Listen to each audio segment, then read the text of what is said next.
Olá pessoal, como é que vocês estão? Daniel Japiaçu na área, professor de física de vocês.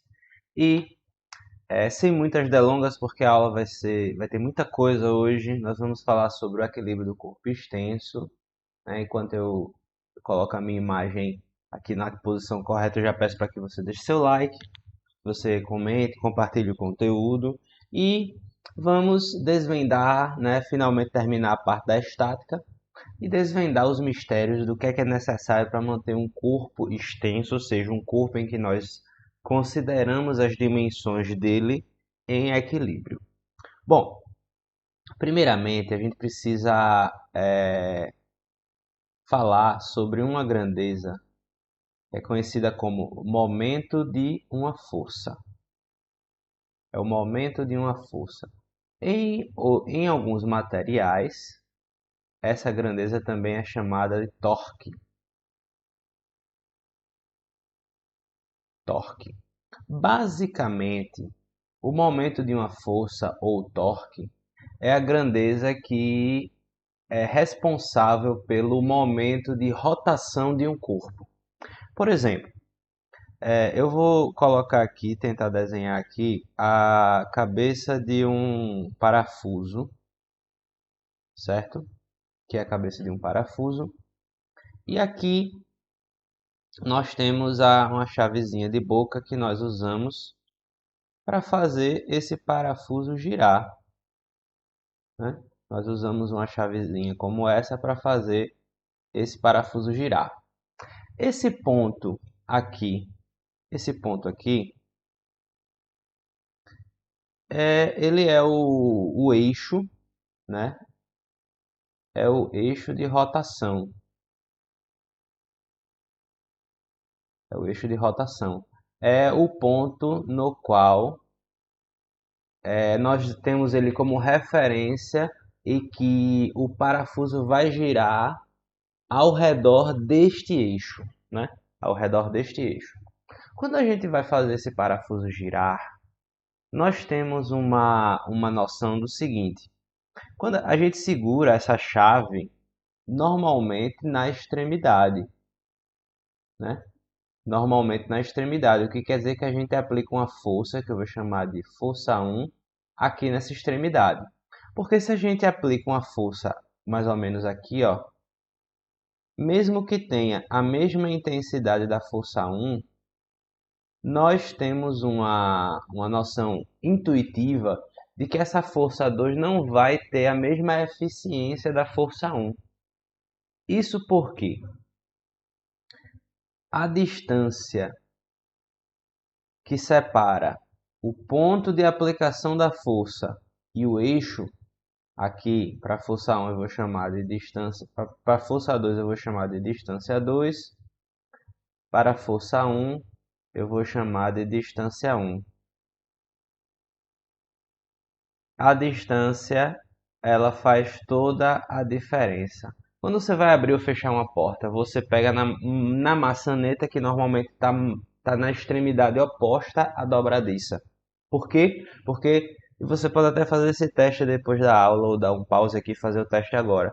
Se você tenta abrir ou fechar a porta aplicando uma força mais perto da dobradiça, você vai perceber que vai ficando mais difícil de você fazer essa porta girar.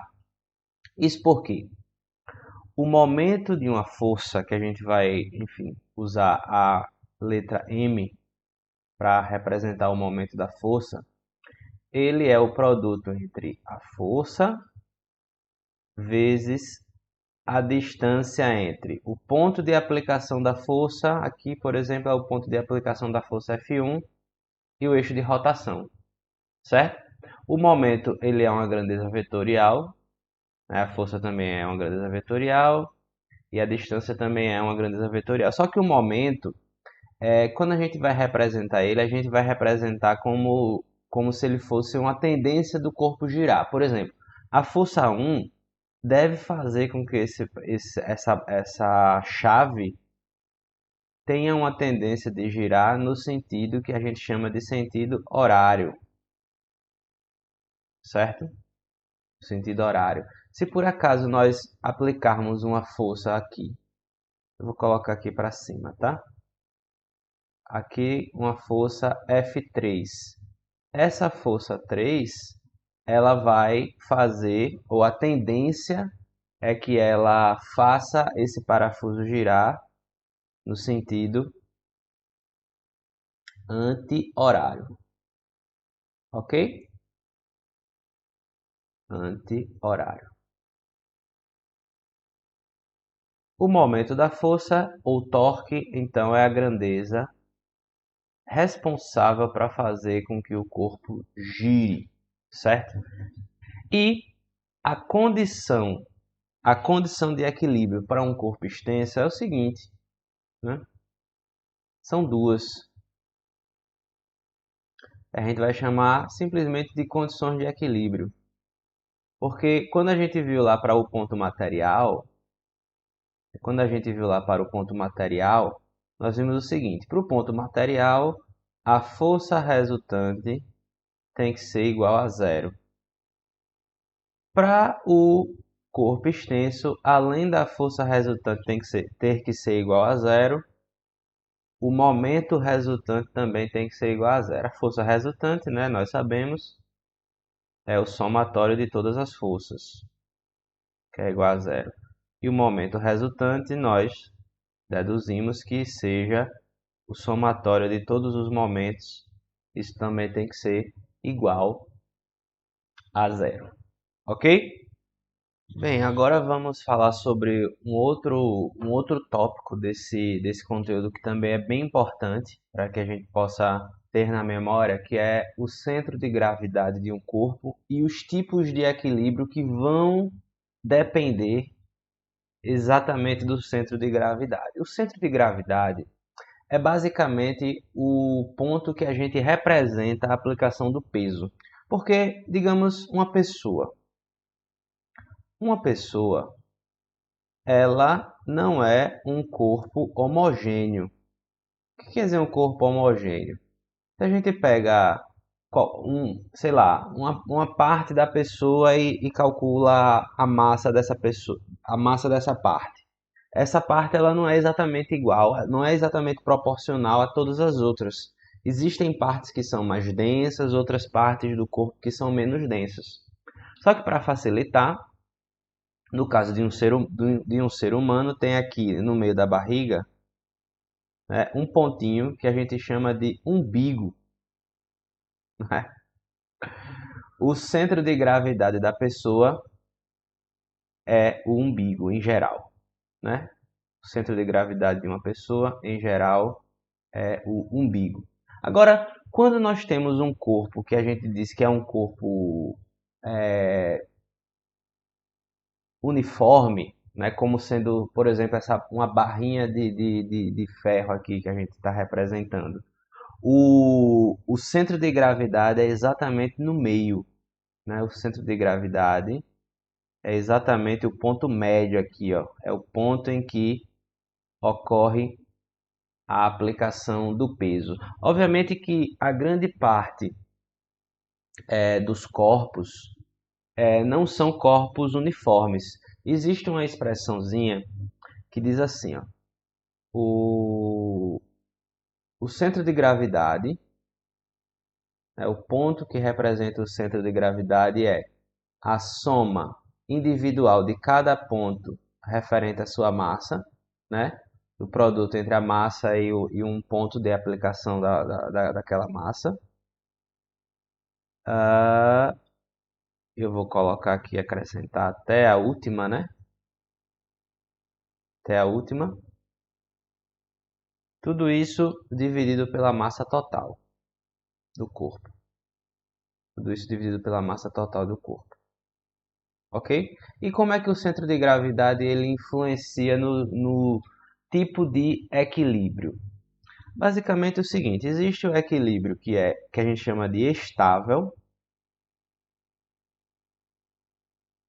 existe o equilíbrio que a gente chama de instável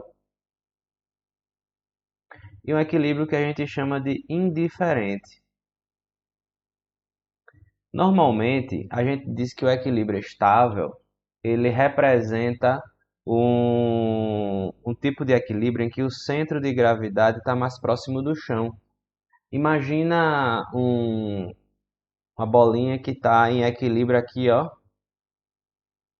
O conjunto é essa bolinha e essa ladeira. A bolinha está aqui na ponta mais baixa da ladeira. Se você aplica uma força na bolinha para qualquer um dos lados, a tendência é que ela volte para o equilíbrio. É um equilíbrio estável. Agora, se nós temos a mesma bolinha na parte de cima da ladeira, qualquer força que a gente aplica nela, a tendência é que ela saia do equilíbrio e continue, né? Tipo, o ambiente ajuda ela a sair do equilíbrio. Esse aqui é um equilíbrio que nós chamamos de equilíbrio instável. Já o equilíbrio indiferente é aquele em que o ambiente ele não vai interferir de maneira direta no equilíbrio do corpo, né? Se a gente aplica uma força para um lado ou para o outro, o ambiente não vai nem ajudar, nem atrapalhar esse corpo a manter-se em equilíbrio.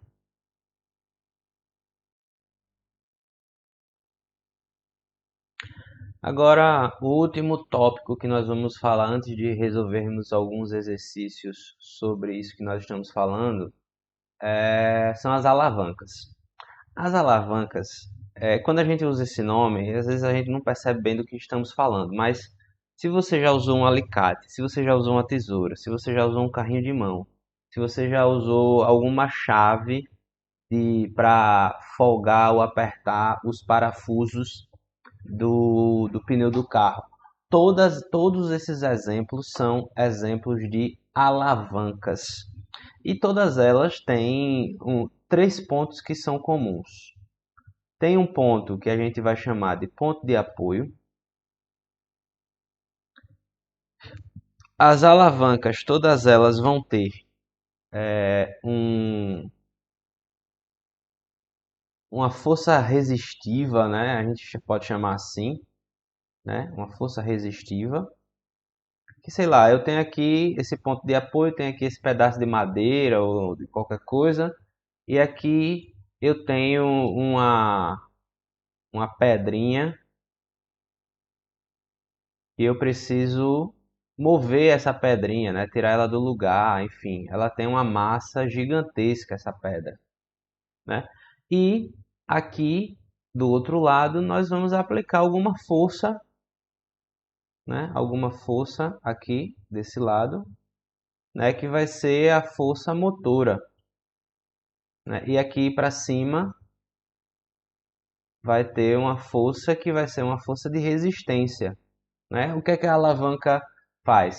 Ela nos ajuda a mover a força de resistência utilizando uma força motora bem menor do que a própria força de resistência, né? Isso acontece porque nessa alavanca dá para a gente perceber de uma forma relativamente clara, né? A distância entre o ponto de apoio e a força de resistência, essa distância aqui, ela é menor do que a distância entre a força motora e o ponto de apoio.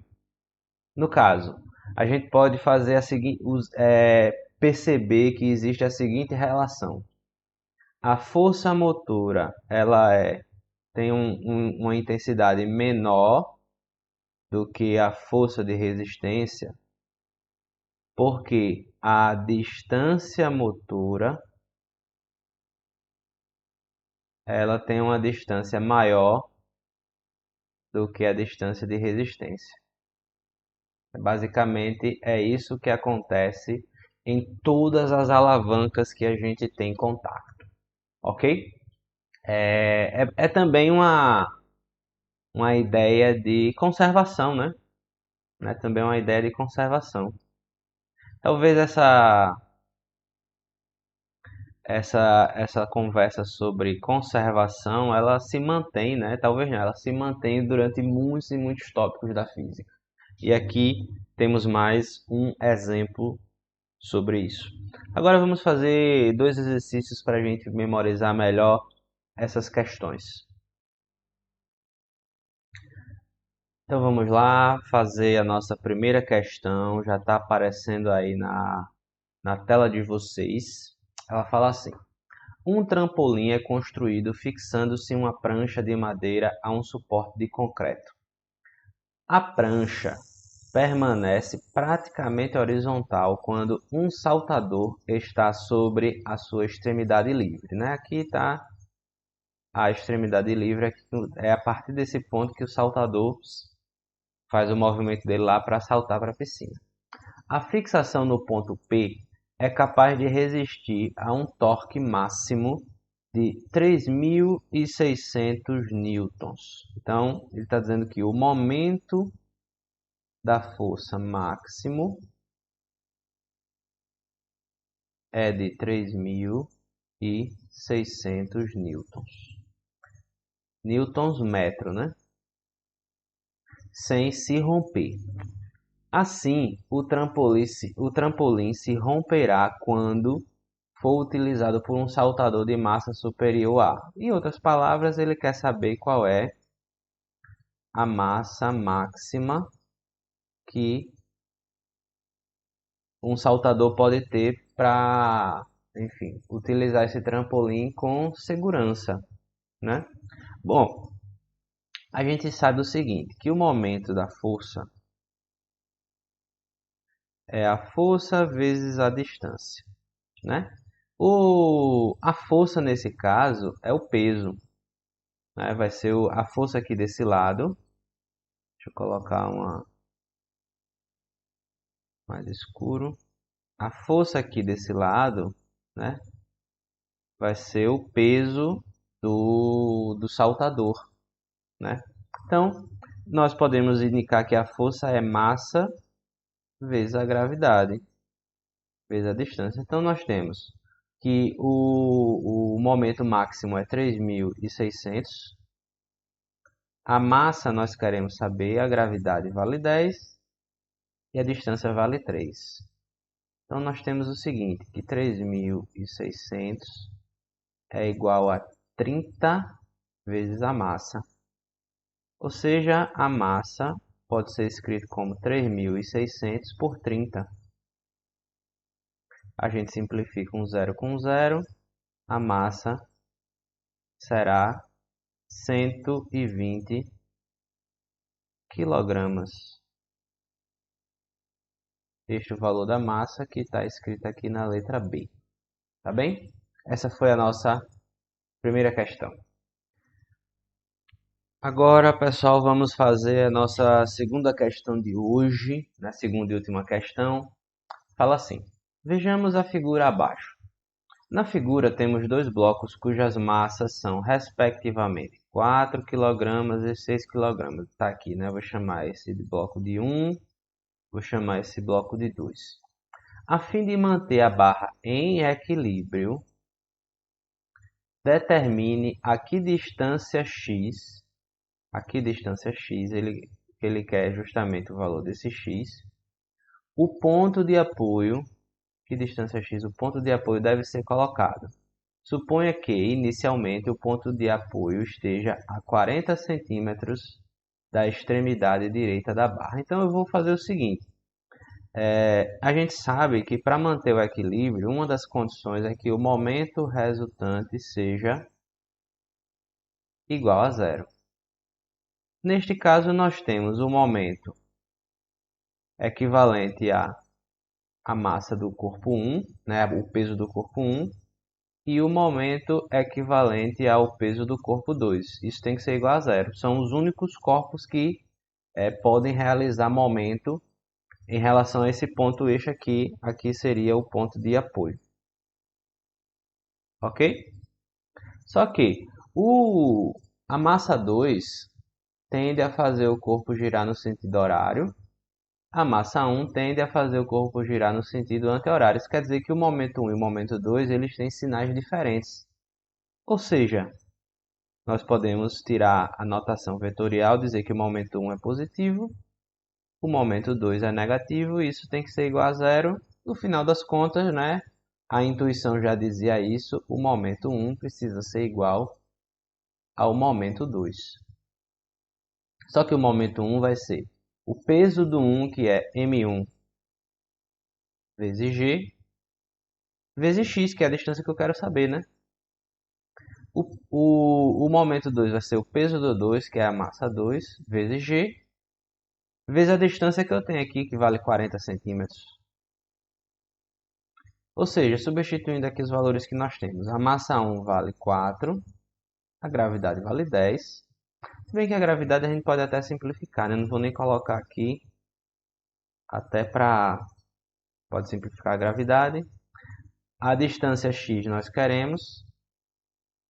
A massa 2 vale 6 vezes 40. Ou seja, x é igual a 6 vezes 40 sobre 4. 40 por 4 dá 10. Nós temos então que x é igual a 6 vezes 10. 60 centímetros é a distância que nós precisamos colocar, né, para que haja equilíbrio. Aí neste ponto a resposta então é a letra A.